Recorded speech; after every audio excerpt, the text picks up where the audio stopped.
Good afternoon, everyone. I'm Go Local Live contributor Chelsea Gay here in the Navigant Credit Union Broadcast Center.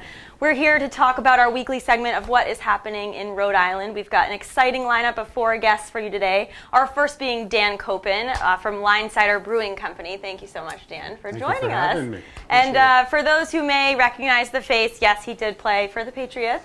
For a number of years. Thank you. Yes, as a center once upon a time ago. protecting Tom Brady. So we have him to thank for Tom Brady still being adorable. Thank you. Right, yeah.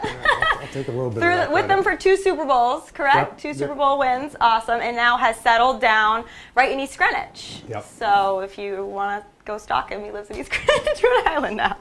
So it's probably not that hard to find. No, yeah, we'll just we'll look. I don't know how we would find you. Go to Cider. That's where you can find it. Yeah, you can find me there, and I'm there quite often now. So yeah. So you retired from the NFL in 2010, correct? I was done with the Patriots. My last year with them was 2011, and I spent then you went 2 years in Denver. Yep.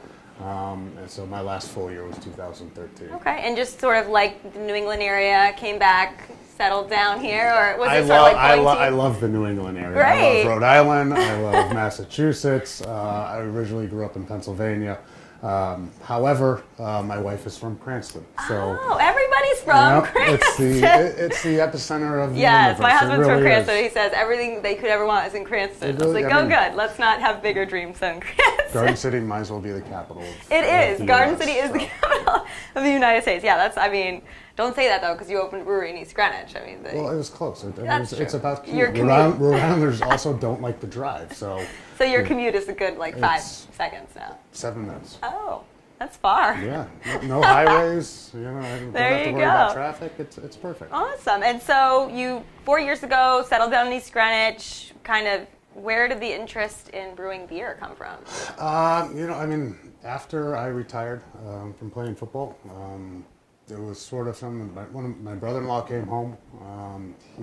His wife, my sister-in-law, is in the Air Force. They were stationed in Japan for a amount of years. He learned how to brew. He came home and just heard about him talking about how he was brewing over in Japan. Mm-hmm. He came home and helped me brew one time, and that's sort of where it started, and that's where I got hooked. And it really was just a hobby at first, and just brewed different beers at home, different batches, enjoyed doing it, and didn't even really think about the brewing company part of it at that point. Just like to brew your own beer. Yeah, it was something to do with my time and that I enjoyed. So after that, also I tried a number of other things, and I just didn't find that thing that you wake up every day and you want to do.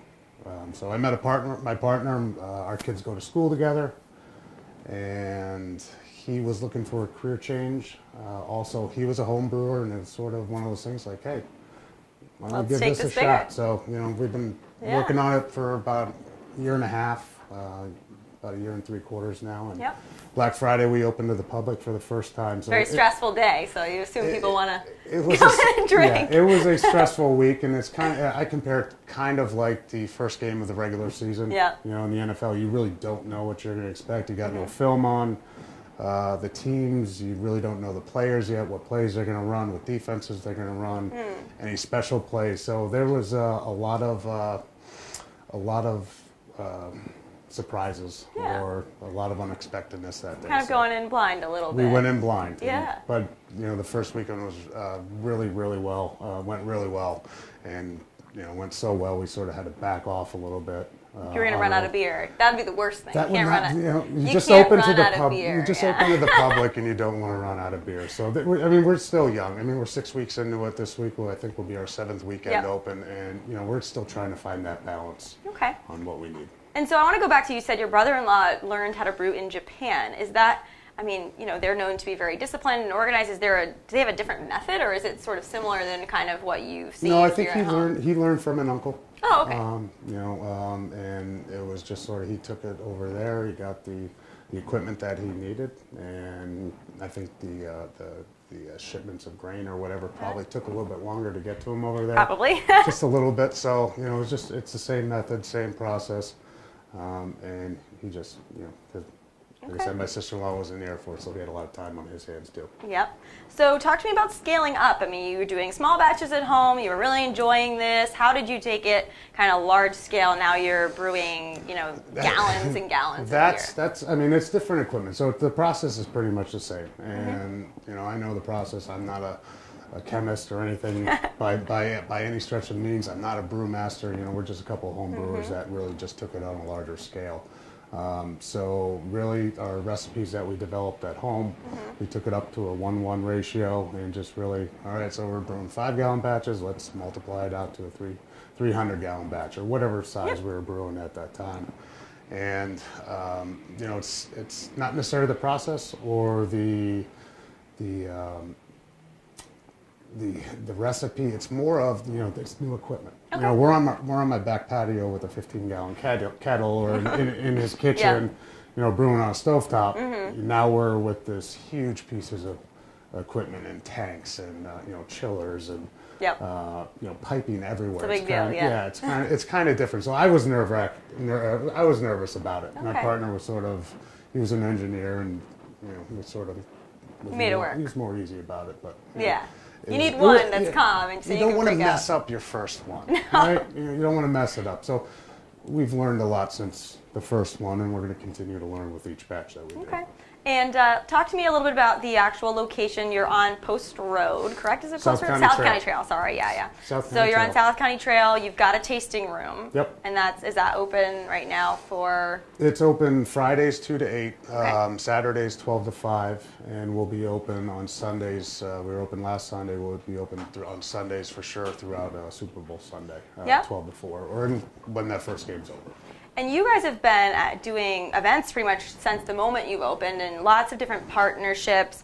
Talk to me about sort of the reception in East Greenwich. Has it been good for you? How have you? I saw you had a couple different food trucks barbecue, all different things. Yeah, so. I mean, I think we're going to branch out into different events as we go. Like I said, we're still trying to get our feet underneath us. But really, the food trucks that we have brought in have been huge for us. Okay. Not only is their food amazing, but when people come to a brewery or a bar, they want some food. So we're not a brew pub, we're not a restaurant, so we can offer snacks or something like that. But really having that food there where they can get some food and have a good beer. That way they'll drink longer too. Well, hey, Helps you out. There's state limits and state laws on how much we can serve, so we abide by those. But it does. Some of those guys have their own following, so they're going to bring people in. Yeah, of course. And their food really is outstanding. It's amazing, yeah. Me being an offensive lineman, I have no problem, partaking and bringing those guys in and having a cheeseburger or putting back a some waffle food. or chicken and waffles and cheesesteak. So I mean, the food's been really. What's really been your good. favorite food so far that's been in? They really. I mean, they all. It depends what you're in the mood for, but the Burgundians. Oh yeah, we've the had them on the waffle, show a few times. Man. They're making a double-decker waffle bus. They're in the works of doing that. That's coming. Yeah. Shane's, You'll have that out there probably. Shane's going big with it, and what he does with those waffles and the fried chicken is just amazing. So now, were these people you've known before you started doing this, or are you finding that you're making a lot of new connections as you open the brewery and kind of reach out? You're doing all this on your own. You don't have like a marketing person. You're kind of making these yourself. Yeah, well, I mean, we have my neighbor's a marketing person, so luckily she's keeping it local. She's helped us out with the website Okay. and some of our posts and social media and that aspect. We had a friend come in and help us from the beginning who was in the beer industry and had some relationships with some food vendors that sort of pointed us in the right direction. But other than that, it's been me and my partner really taking it and scheduling it, and it's been a learning process, but it's been fun. Awesome. And then what do you have coming up this weekend for events? Got anything memorable? This weekend, actually, we have the Burgundians on Friday. Okay. So the waffles will be on there on Friday. I'm trying to think who's in there on Saturday. I'm That's not all right. sure. And then We'll we put it have on the website. Diego's from that'd be nice. Middletown or Okay, Newport. yeah. Some Mexican food for the game. Pat's game Sunday at 1. We're open, and it'd be a great place to watch a game and get some beer. He is a Pats fan, so you can go. I am. Don't be afraid. Yeah, I am. I'm officially a Pats fan. He's now. announcing it here, yeah. Officially. No, I mean, it takes some time. After you're that involved with that sport, you look at it a different way or have a different perspective.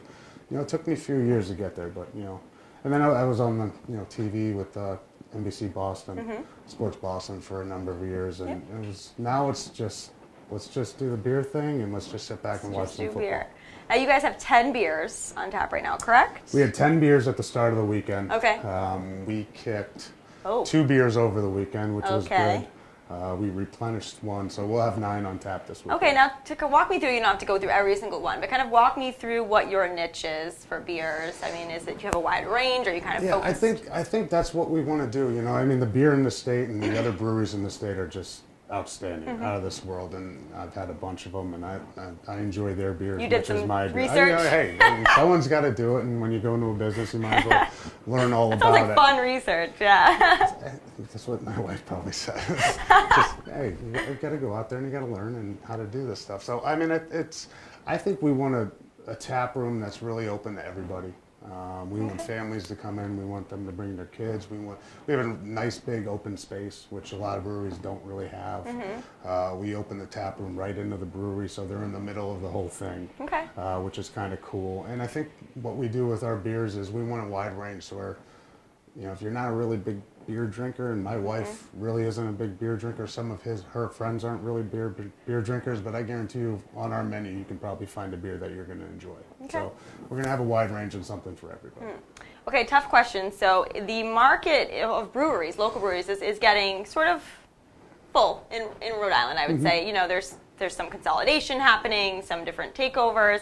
You guys just opened up 6 weeks ago. What's your differentiation point? I mean, where do you see you fitting into all the other awesome breweries in Rhode Island, and kind of what makes you different from? Well, I think our location one is really good. You know, we're right off of 95 and Route 4. It's easy access for people. We're the first ones in East Greenwich. We have a really good following and hometown crowd there that we see often and repeat customers. But you know, as far as I think we're the 24th brewery that has gone on that is in Rhode Island right now. And I don't think we've reached that saturation point. You know, I think right now people love to go to breweries. They like to get it right from the tanks. You know, it's fresh, it's good, and you know, as long as you know this phase and you know being new and you know me playing on the Patriots will wear off at some point. And in the end, it's going to come down: do we have good beer or not? And you know, that's what we're working on right now. We have good beer, and we're just going to make it better. And if we have good beer, you know, we're going to be okay. Awesome. And now, Linesider, the name, what does that mean? Linesider, Linesider. I mean, the hardest part of the whole thing was picking a name for the brewery. And you go through a million of them. There's 7,000 breweries across America, and they're always taken. So we think we'd have something one week, and then no, that's not it. So Rhode Island is a very proud, rightfully so. It's a great state, and you know we have the ocean, we have the fishing community. Linesider is just another name for a striped bass. Oh, okay.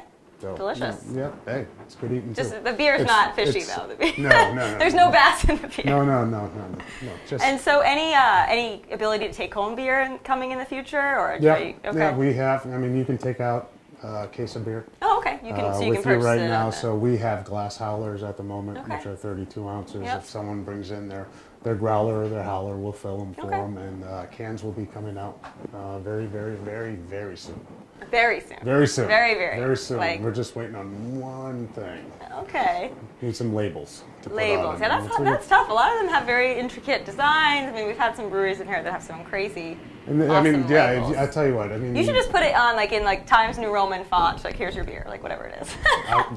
whatever works. I know. Everybody goes crazy some people, with I mean, them. the labels and the artists and the graphic designers that do it are really crazy, cool. Yeah. And we're not there yet. I mean, we'll get there at some point, but Okay. you know, we're just baby steps right now. Let's just put a label on it and get the beer out there. What's your favorite beer that's at the brewery right now? We had to try one. It changes. Okay. It really does. You're evading the question? No, it does. It changes. I know, It does. You know, I think we had a beer that actually kicked last weekend, a Seven Stripes. Okay. It's a New England double IPA, about 8%. Everybody was into IPAs, so it's a big. They are, Yeah. and for good reason. It's Okay. really, I mean, it's a really good. It's not. It's a hoppy beer, but it's not overly bitter. Just juicy, full of those fruit flavors and a great aroma. Okay. And now, where are you getting the ingredients for these beers? Are you sourcing them from around here? I mean, how does that process work for you? Well, on my way to work, we passed by the distributor for the Northeast. BSG is right there, so a lot Great. of our grain and our hops come from them. And Okay. it's pretty convenient for us. Awesome. And then last question, what is your favorite beer outside of your own brewery? Do you have a favorite?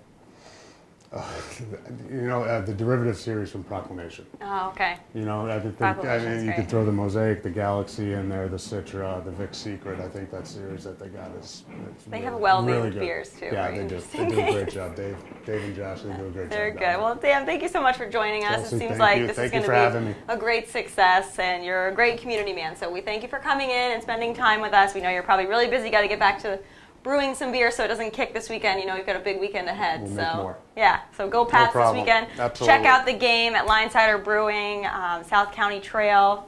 When do you guys open on Sunday? 12 to 4. 12 to 4. When Or whenever the game ends. When the Pats game. Don't get kicked out if it goes into No. overtime. When the first game ends. All right, perfect. Dan, thanks so much for joining us. Thank you. Guys, we'll be right back with another segment in just a couple minutes.